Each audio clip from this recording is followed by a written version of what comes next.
Welcome to the Heart of Racing alongside our mates at Ladbrokes. And Ladbrokes have given us a mate to be a special guest on the show. He'll join us in just a little bit.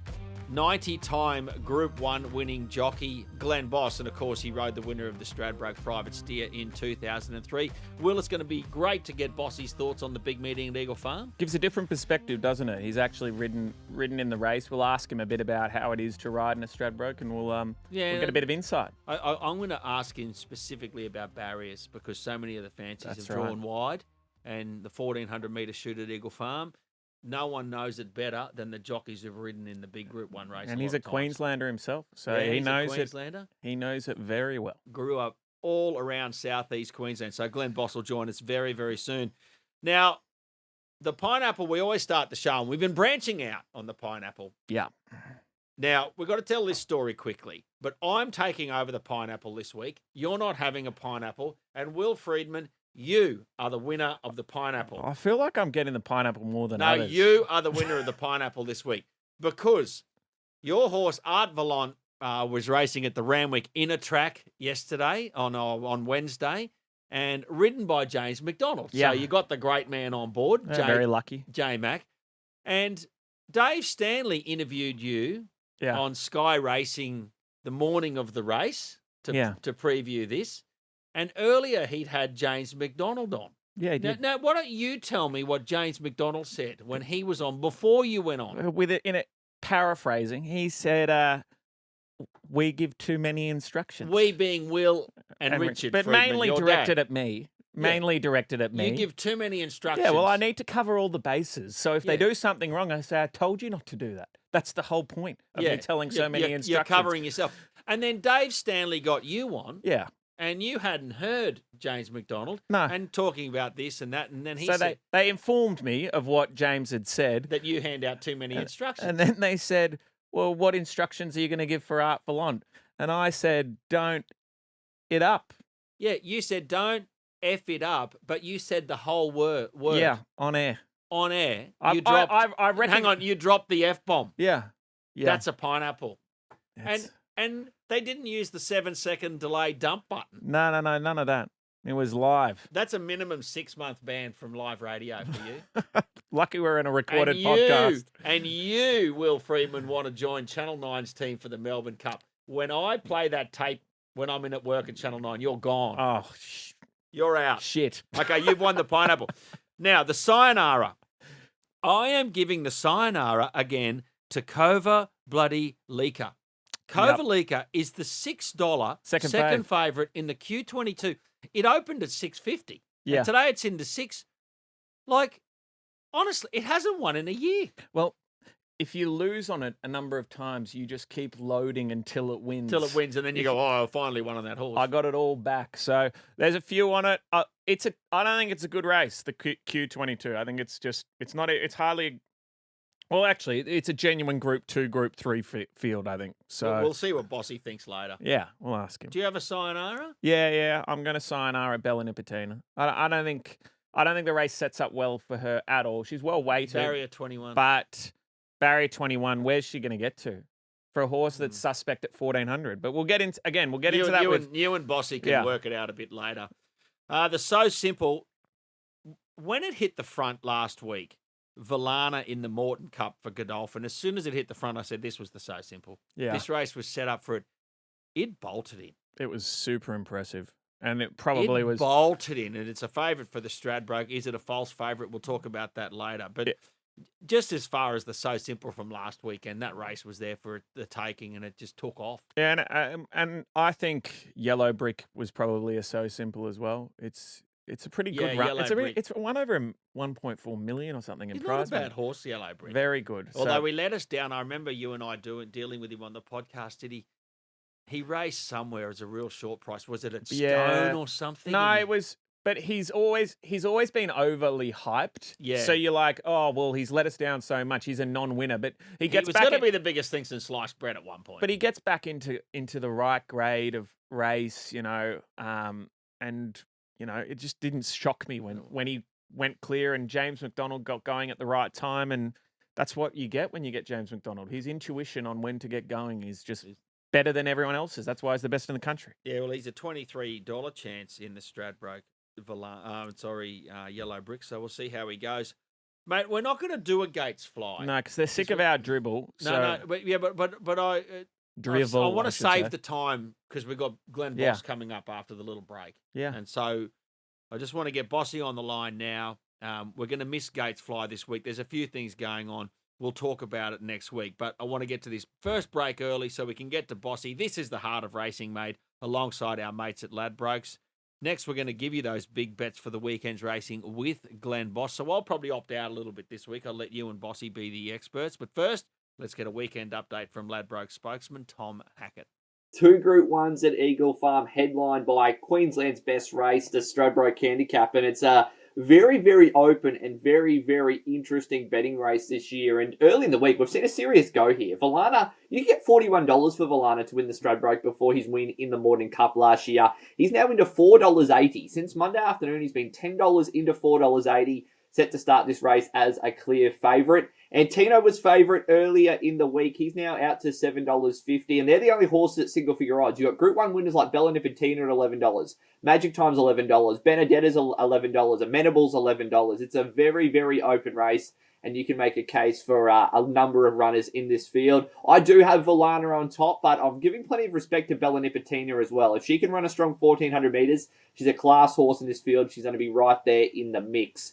The other Group 1 on the card is the Ladbrokes J. Atkins, a race that's always a very strong race for the form of heading into the spring. It's provided a number of winners of races like the Caulfield Guineas and the Coolmore Stud Stakes in recent years. And there could be another horse here emerge as a Caulfield Guineas contender in the form of Broadsiding, who's scored 3 wins on the trot. He won the Champagne Stakes in Sydney on a very heavy track. He was very good last start in the Sires in Queensland. He looks like he's going to relish to step back up to 1,600 metres. So he is an odds-on favourite. He's been $2.10 into $1.70 this week, and I think the market's got that just about right. I think he is comfortably the class horse here, and he'll be very tough to beat and can stamp himself as a serious contender for the spring as well. Enjoy an outstanding day of racing, boys, and it's back to you in the studio.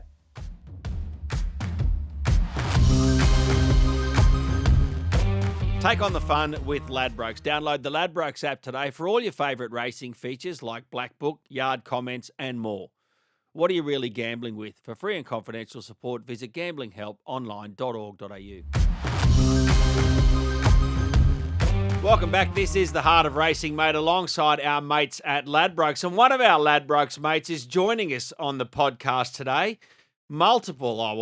He won about 90 Group 1 races. Glen Boss, what an absolute champion. And, of course, he won the Stradbroke Handicap in 2003 on private steer, and he's going to help us with the form for the great race. He is a Queenslander. He loves the race. How are you, Bossy? Yeah, great. I couldn't be better. Thanks for letting me join your podcast.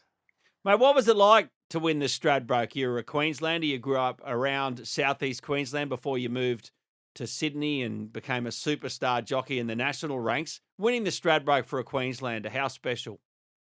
Oh, it was terrific. Obviously done my apprenticeship on being in Queensland, done my apprenticeship and watched some great Stradbroke victories when I was very young. And obviously it's Queensland's premier race, so it's one you want to win. And I got the opportunity to ride that very, very good mare at a very light weight in the private steer. She come off the back of running, only got beaten half length, I believe, in the 10,000. And I think it probably bought John O'Shea's first house with her winning that day. And your fifth. I wish it was. But, no, she went on to win, some very good Group 1s after that, the Doncaster and All Age, and she was a very, very good mare. Probably took you a little bit longer than you had such a great career and you were so successful over the span of your whole career. Did the Stradbroke have that allure to you growing up in the area? I mean, there was no real, for a long period, the Magic Millions race week was not as big as it will be big as it is now. But was there a real hunger to win that race as you were sort of getting into that early 2000s? Oh, there was no doubt. Yeah. Like I said, it's our premier race up here.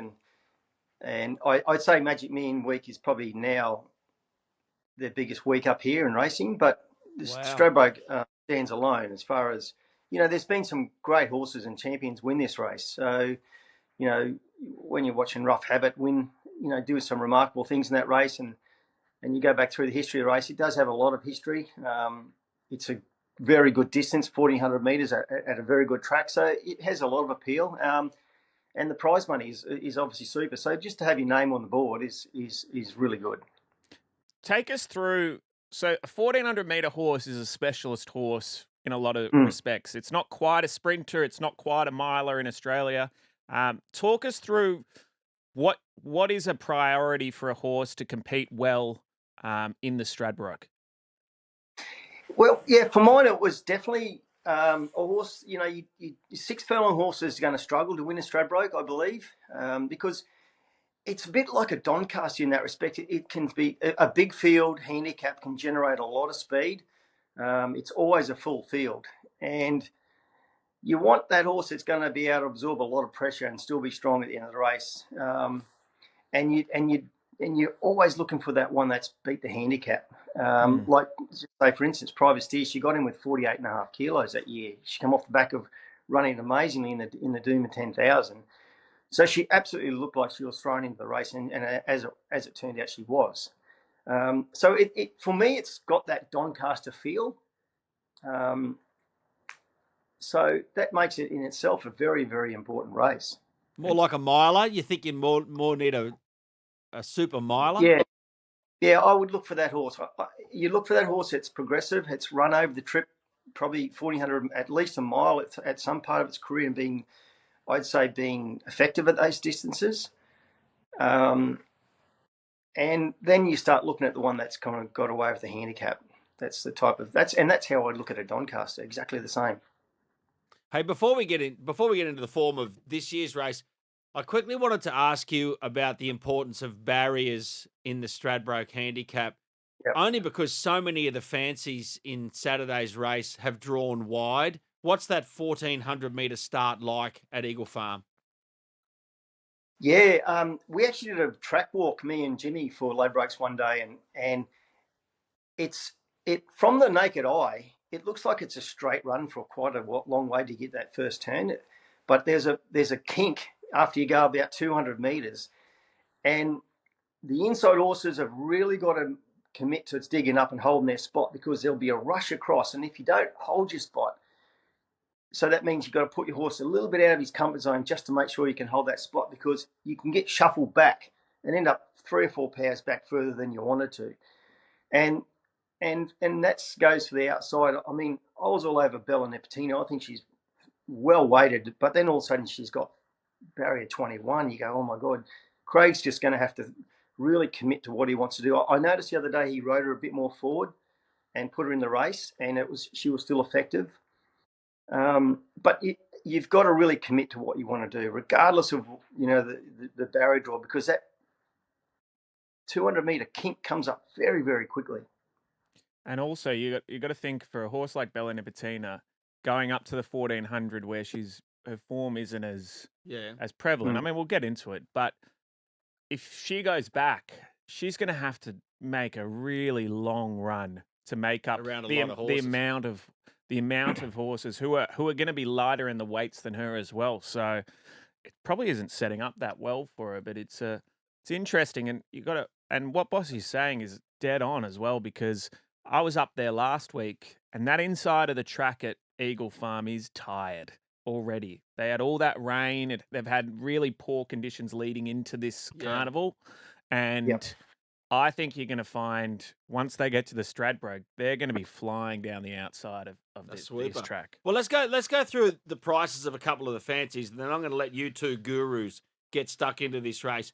Valana from barrier 14 is the favourite at $4.80. Antino will come from barrier 20, the local horse, $7.50. Bella Nipotina, Amenable, Steffi Magnetica, Benedetta, Magic Time, all those horses are in and around $11. Freedom Rallies at 13, Roll on High 15, Here to Shocks 19. I've thrown in Yellow Brick, another local horse that won last start at 23.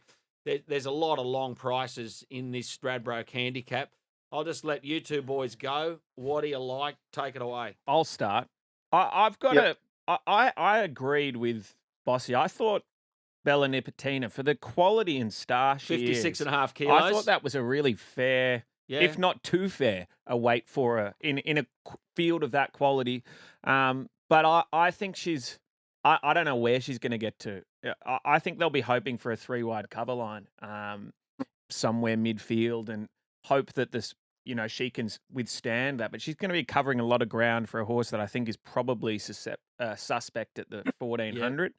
But I'm sort of leaning towards amenable. I think, look, Coast Watch, it only got narrowly beaten by Coast Watch. It was carrying a huge amount of weight in that Luskin Star. And so you're putting your own horse's form line right into the thick of the Stradbroke. It's good form, but I think, and you've got the Price Kent Yard in Queensland has had a super carnival. They've got it cherry ripe at the moment. I like following stables that are in form. So I'm sort of leaning towards amenable. There's just a few horses that are just so suspect at the 1400 as Bossy said, in a high pressure 1400 meter race. So I probably got it on top. Antino, the barrier again is going to be super hard to overcome. And I don't mind Freedom Rally if it picks up a run. I think it's really well weighted as well. What do you think, Bossy? Well, geez, I reckon we nearly had the same form book. I was all over Bella Nipotina. I actually thought for a mare that's of her quality, and I believe she's probably racing in career best form at the moment, and that's huge. She's got 56 kilos. I thought she was actually almost thrown into the race. I couldn't have Antino, even with any draw. I thought his run the other day was well below par. Can't believe he's in the market, to be honest. I tell you what I really like, the Enviable. Oh, yeah. His run the other day was absolutely outstanding. Back, wide, ripped to the line, drawn a good barrier, can take up a better position. And at the price, I thought he was, he's a horse that has run at a very high level as well. I thought that the 3-year-old filly, Steffi Magnetica, you just got to give him a chance with that weight. She's been very effective over a longer distance. The draws makes it tough, but the weight brings her back into it. And I was with you. If Freedom Rally can get its way into the field, it's flying at the moment. Can I ask you? Neither of you have mentioned Valana, the favourite, at $4.80. That Morton Cup win last weekend was supreme, but basically horses never win that race and never win the Stradbroke. You both haven't mentioned it. Yeah, I thought it was, and it was a strong race, the Morton Cup. Yeah, Morton Cup. Yeah. I thought it was very good. As I said, I'm with Bossy. I like a horse that's prepped to run 1600. And this horse is going from 1200, and it seems like a logical progression to 1400. But ask put the race over a mile and see what the odds are of Valana. I think it's a little bit of a false favourite at the moment, but I don't think the market's really worked out what's going on here. I think it's going to change. It shifted a little bit from when Ladbrokes put it out yesterday until just before the show. It shifted a little bit. Valana for you, Bossy? Can't have him. I just thought it was. I thought it was just like a bit of a blimp the other day. It was outstanding. Look, visually, it looked great. Right part of the track, perfect ride. I just can't see it repeating that. I just can't see him repeating that same run. I'll tell you, there's another one that I think you watch its run from last week, which was Yellow Brick. Yep. And I know it only just held on, right? Yep. I know it only just held on. But it switched off at about the 250 metre mark. Its ears pricked and it waited for them. If it can be ridden a little bit colder, you're not going to get 2.5 lengths clear in a Stradbroke. You're going to be chasing something down right to the line. Yellow Brick with a bit of momentum. It's a talented animal, but I just feel like the setup might be better for him in a big field. And it wouldn't shock me if he ran a race in the Stradbroke, because I think he's got the ability to race well in a race like this, but he just needs all the right breaks. Rightio. Yellow Brick is a bit of a roughie for you. Hey, let's go to the JJ Atkins, the Group 1 race over a mile for 2-year-olds. Broadsiding, J Cummings is a $1.70 favourite. It won the Champagne Stakes, the Group 1 mile race at Randwick in the Autumn Carnival, and also it won the Group 2 race in Queensland over 1,400 metres. Bitter Creek's at 8. Mount Artemisia is $9. Zuna's $12. Imperialist is 15. Amelius is 15. Boys, what do you like here? You go, Bossy. I'm tipping we're on the same horse here. Yeah, well, it just probably shouldn't. It shouldn't broadsiding shouldn't get beat. I think there's a long tail in this race. I believe there's not many chances that can actually win. I thought there's a significant booking here with Mark Zara on the Zonda. Its run was outstanding the other day. So with any luck in running, they look like they're going to quinella the race. But broadside is just a quality colt. His form has just been impeccable. It's his race to lose. I think you got to keep in mind that later season Godolphin horses that get on a run, they're the cream of the crop. Like, it's not like other stables where they throw horses in the late part of the year. Once you get a good horse for Godolphin in the late part of the season, they just keep progressing. So I agree. I think it's his race to lose. I think that form out of the Phoenix from last week, which is Imperialist and Amelius, I reckon it's a rubbish form. I had one in it, and he is a 2,400 metre horse. He got beaten 2.5 lengths. I don't think he'd get within a furlong of broadsiding. So I'm happy to have broadsiding well on top. If you really want to have a play, like Bossy said, you could literally bet on a horse to run a place, and you probably get better odds that you're going to get for broadsiding. Broadside if it wins, and if it wins, it'll be a second Group 1 for broadsiding and have an argument to be the champion 2-year-old of the year. The Q22, the Group 2 race over 2,200 metres. Faulkner Park is the $4.20 favourite. Kovalika is $6 in from $6.50. It is in the market. It hasn't won for a year. Adelaide Rivers at 8. He's a shocker 11. Bois d'Argent's at 10. Huetor 12. Old Vow and Declare just goes around and around. $15. Light Infantryman 16. Spirit Ridge 17. There's a lot of good prices here, boys. Who do you like? Start with you, Bossy. I thought I watched that. I can't even pronounce those. Boris d'Argent. What's his name? Bois d'Argent. Bois d'Argent. There we go. I actually watched this horse gallop on Tuesday, and my God, he worked good. He really worked good. So he just might go and control this race again. And obviously Blake's just seen it so well at the moment. He's definitely going to be hard to beat. What else we got there? I thought the favourite in the race is now. What do we do with Kovalika? Poor Kovalika. Don't mention the war, Bossy. This has been a running thing on this show. Kovalika. Yeah. I lost so much money on it. The Faulkner Park was just outstanding the other day. He just seems to be going up in the ratings very quickly, this horse. So he deserves to be favourite. He's going to get the perfect run. Tyler's going to give him a great ride from barrier 3.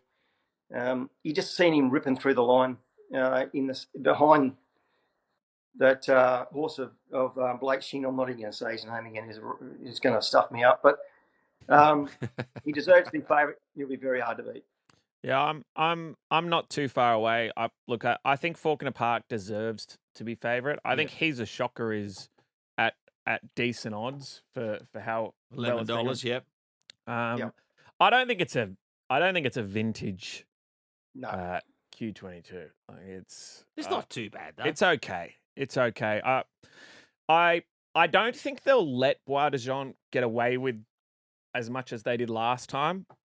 They got their pants pulled down a little bit last time. I don't think they'll let that happen. So I think he might find it a little bit more challenging, but he probably arguably should have won. I can't remember the race. It was a race at Rose Hill where he sort of went on a mid-race move and got run down late, but I think he finished second or third that day at Rose Hill. Go back and have a look at the form. And it was very good then. So it's in very good form. Annabelle Neesham, there's been some critics about her strike rate and all that, but she's done very well with these older stayers recently, and it's a feather in her cap. So I sort of agree. I think Faulkner Park is a deserved favourite. If Kovalika's $6 after the form he's put in, that's telling you it's not the most vintage, or it just tells you that there are some people that are owed a lot of money from them. I just don't start me. Hey, we'll just very quickly do the Magic Millions Dane Ripper Stakes, 1,300 metres, Group 2. Chinny Booms at $4.60. Qua Volant is $5.50. Roots at $8. Say Magique is at $7.50. Then you've got a stack of horses more than double figures like Revolutionary Miss, Comrade Rosa, Banana Queen, Coco Jambu. A quick tip here, boys. I'm tipping Blake Shinnier, Covalant. So it'll get a perfect run. It's second up. I'm tipping it to win. Yeah, I actually think it's the class horse in the field as well. I think is right on that. I think a horse that will run well at odds, that has always promised a lot but hasn't quite delivered on its potential, is Banana Queen. Yeah. It's the only horse for the week that Gerald's taking up there. They've always had a big rap on it. Is he still next door to you, Gerald? We're in the neighbourhood. He's in the neighbourhood. Yeah. But I would say she'll run a big race.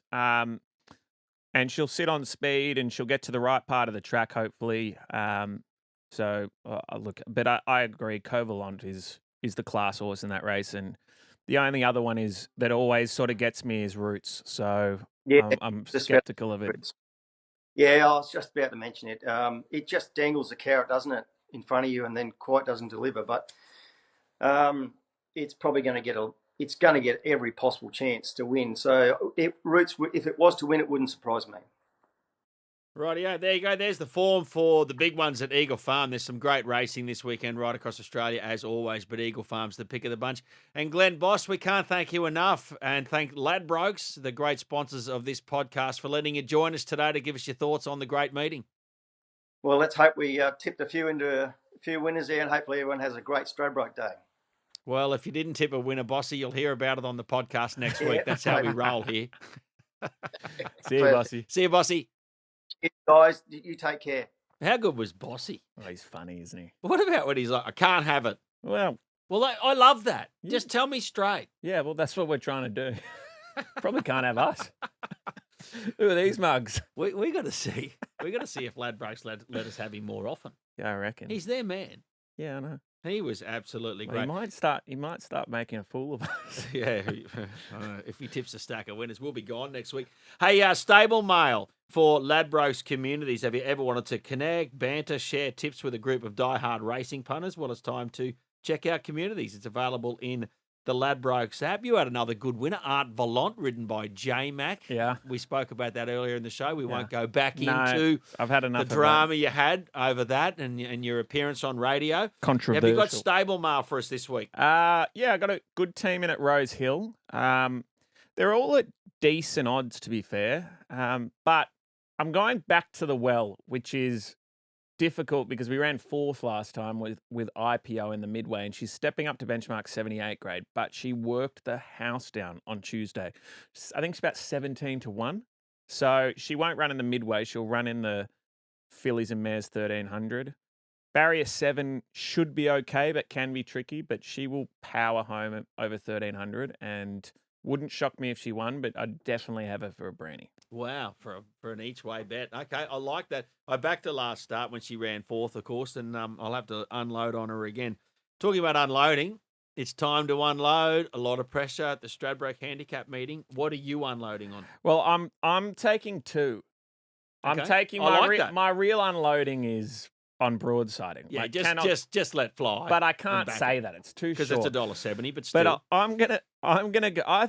We talked about it. I think it's a terrible race, the Q22. I might be proven wrong, but I'm going to take Kovalika to finally win one. Oh my god! just to oppose your sayonara, I am going to take Kovalika. You have lost the plot. No, it's game on. Let's do it. Okay, I think that's a G up. I am going to unload. Look, you got to go for the big race on Benedetta in the Stradbroke. I think she has been in ripping form this whole campaign. Yeah, right. Can she go to the well again? Barrier 6, I think it's there for her. That's a bold call. It's Adelaide form. I don't care. I'm letting fly. Good on you, Will. All right, see ya. Best of luck with all your runners in Sydney on the weekend. And best of luck to everyone. Let's hope Bossy tips us some winners.